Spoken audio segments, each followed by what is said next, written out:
Hello students. BCom part second में company law के तहत जो आज टॉपिक है वो प्रॉक्सी है। प्रॉक्सी मीन्स जिसे प्रतिपुरुष या परोक्षी भी कहते हैं। यानी जो कंपनी अधिनियम 2013 के सेक्शन 105 में जो प्रॉक्सी या प्रतिपुरुष नियुक्ति करने के संबंध में क्या प्रोविजंस हैं उनके बारे में डिटेल्स में पढ़ेंगे। यानी यदि हम सिंपल भाषा में कहें तो a proxy is a person who is appointed by a member. यानी प्रॉक्सी वह व्यक्ति या प्रतिपुरुष वह व्यक्ति होता है जो कंपनी के किसी सदस्य द्वारा नियुक्त किया जाता है या उसके निर्देशानुसार to attend and vote at a meeting in the absence of the member. किसी सदस्य द्वारा अपनी ओर से अपने निर्देशानुसार कंपनी की सभा में उपस्थित होने to attend and vote at a meeting और मतदान करने के लिए अधिकृत किया जाता है। Thus, proxy may be the agent of any other person authorized of the member of the company who is appointing by him। हम कह सकते हैं कि एक तरीके से जो प्रतिपुरुष या प्रॉक्सी एक सदस्य का एक या कंपनी के अंशधारी या उसके सदस्यों का एक एजेंट होता है जो उसके निर्देशानुसार कंपनी की सभा में उपस्थित होता है तथा सभा में वोटिंग करने का अधिकार या सदस्य के बिहाव पर वोट करने तथा कंपनी की मीटिंग में उपस्थित होने का उसके पास अधिकार है। The term proxy is also used to refer to the instrument by which a person is appointed as a proxy।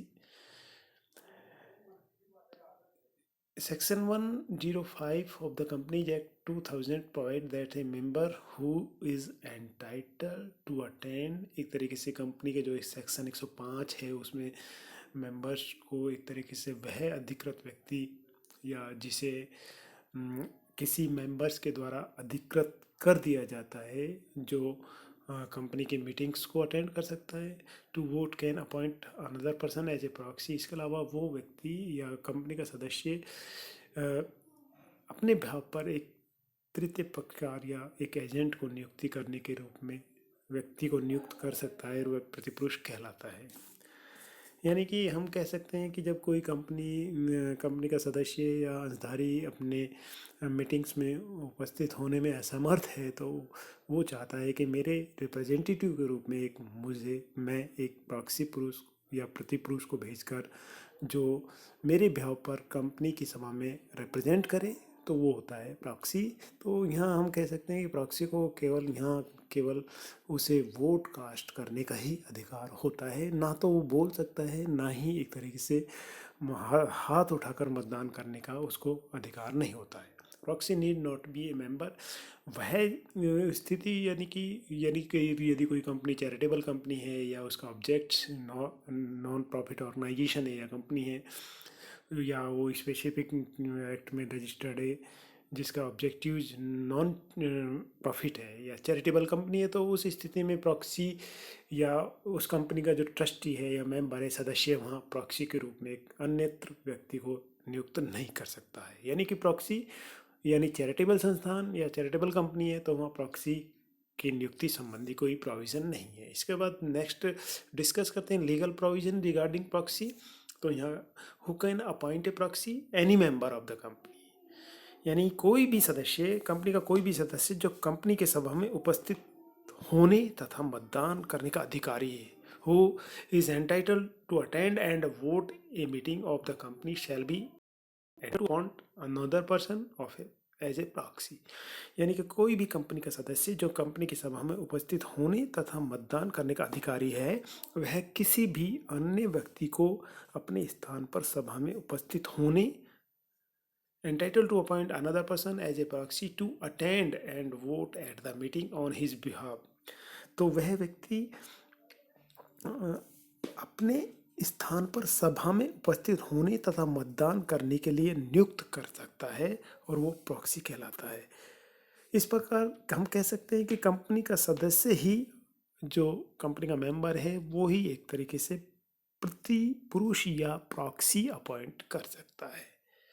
इसके अलावा रेस्ट्रिक्शंस ऑफ इसके अलावा प्रॉक्सी की हम राइट्स की बात करते हैं तो proxy shall not have the right to speak at such meeting. एक प्रॉक्सी को उस मीटिंग्स में बोलने का कोई अधिकार नहीं है। Proxy can not vote via shows of hand, यानी हाथ उठाकर वो वोट नहीं डाल सकता। न केवल यहाँ जो प्रॉक्सी का राइट्स है वो है वोट डाल सकता है वाया पोलिंग्स या वाया मतदान प्रोसीजर में, जो उसे वोट कास्ट करना है, मत डालना है मत पेटी में, यहाँ वो डालने का उसको अधिकार होता है सदस्य के बिहाफ पर। Third one, proxy provisions shall not be applicable to the company which does not have share capital until AO provides such provisions।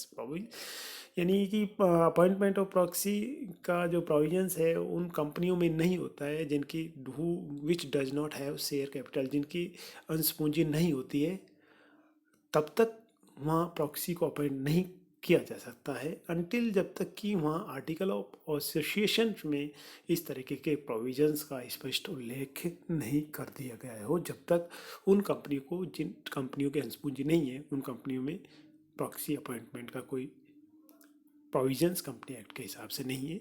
इसके विपरीत यदि कोई आर्टिकल ऑफ एसोसिएशंस में कोई प्रोविजंस डाले गए हैं तो उनके अनुसार प्रॉक्सी की अपॉइंटमेंट की जा सकती है। Central government can classified the class and categories of the company in which members have not right to appoint और ऑफ प्रॉक्सीज, यानी कि इसके अलावा केंद्र सरकार कुछ वर्ग या विशिष्ट वर्ग से संबंधित कंपनियों की एक श्रेणियों का निर्धारण कर सकती है और उन सभी कंपनियों की वर्ग की श्रेणी या categories of class and company में एक तरीके से उसके सदस्यों को जो प्रॉक्सी नियुक्ति का अधिकार है वो नहीं रहता है। तो सेंट्रल गवर्नमेंट रेस्ट्रिक्शन कर सकती है उन सभी कंपनियों या क्लासिफाइड कंपनियों पर जिनके सदस्य प्रॉक्सी के रूप में प्रॉक्सी पुरुष नियुक्त करने का अधिकार नहीं रखते। इसके अलावा नेक्स्ट वन है, यानी कि a letter of authority proxy form MGT 11, यानी यदि आपको कोई एज ए मेंबर्स कोई अपने प्रतिनियुक्ति पर यानी एज ए रिप्रेजेंटेटिव भेजना चाहता है कंपनी की मीटिंग में एज ए प्रॉक्सी, तो उसे MGT फॉर्म 11 में अपने समस्त जो रिक्वायर्ड इंफॉर्मेशन है एज सच मेंबर्स की या as such who is given to authority as power attorney, that is proxy. तो as such companies members details and the proxy details is given in the form number MGT 11 that should be submitted prior to 48 hours before the meeting conducting the meetings, यानी 48 घंटे से पूर्व जो MGT form है fully fill up, जिसमें details है आपके सदस्य की और जिसे व्यक्ति को प्रॉक्सी अपॉइंट किया गया है उनकी डिटेल्स है, उसे 48 घंटे मीटिंग्स के आयोजन से पहले प्रस्तुत करने पड़ते हैं। इसके अलावा inspection of the proxy form every members, यानी कि जो प्रॉक्सी फॉर्म MGT 11 कंपनी के 48 घंटे बिफोर जो मीटिंग्स में सबमिट किए गए हैं उन फॉर्मों का या प्रॉक्सी फॉर्म का प्रत्येक सदस्य को जो कंपनी की सभा में वोट डाल रहा है, वोट डालने उपस्थित हो रहा है तथा वोटिंग राइट्स हैं, वो सदस्य उस प्रॉक्सी फार्म को या उस प्रॉक्सी व्यक्ति अपॉइंट किया गया है उसको 24 घंटे पहले उसकी स्क्रूटनी कर सकता है, उसको चेक कर सकता है कि कौन व्यक्ति है जो प्रॉक्सी अपॉइंट किए गए हैं। नेक्स्ट वन, इसके अलावा यानी कि जो नेक्स्ट वन है प्रतिपुरुष जो प्रॉक्सी फॉर्म है उसको जमा कराने के समय 48 घंटे पहले देना चाहिए। इसके अलावा जो प्रॉक्सी फॉर्म है उसका इंस्पेक्शन का जो टाइमिंग्स है वो 24 घंटा मीटिंग्स के 24 घंटे पहले उसके प्रत्येक सदस्य के द्वारा किया जा सकता है जो सदस्य मीटिंग्स में या सभा में भाग ले रहा है तथा जिसे वोटिंग राइट्स हैं। इसके अलावा जब प्रतिपुरुष या प्रॉक्सी के राइट्स की बात करते हैं तो हम कह सकते हैं वह सभा में सदस्य के स्थान पर मतदान कर सकता है, यानी कि वोटिंग राइट्स है, किंतु कोई भी प्रतिपुरुष या प्रॉक्सी सभा में सदस्य के स्थान पर बोल नहीं सकता। उसे not have right to speak, but he has the only right of voting poll. लेकिन but there is exception where proxy is appointed by the governor and president and body corporate.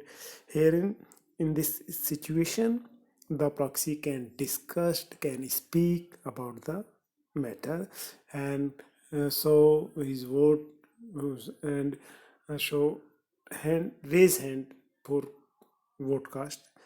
यानी यदि राज्यपाल, राष्ट्रपति या निगम निकाय के व्यक्ति या सब मेंबर्स हैं, वो यदि किसी प्रॉक्सी को अपॉइंट करते हैं तो वो मीटिंग्स में डिस्कशन कर सकता है, बोल सकता है, हाथ उठाकर मतदान कर सकता है।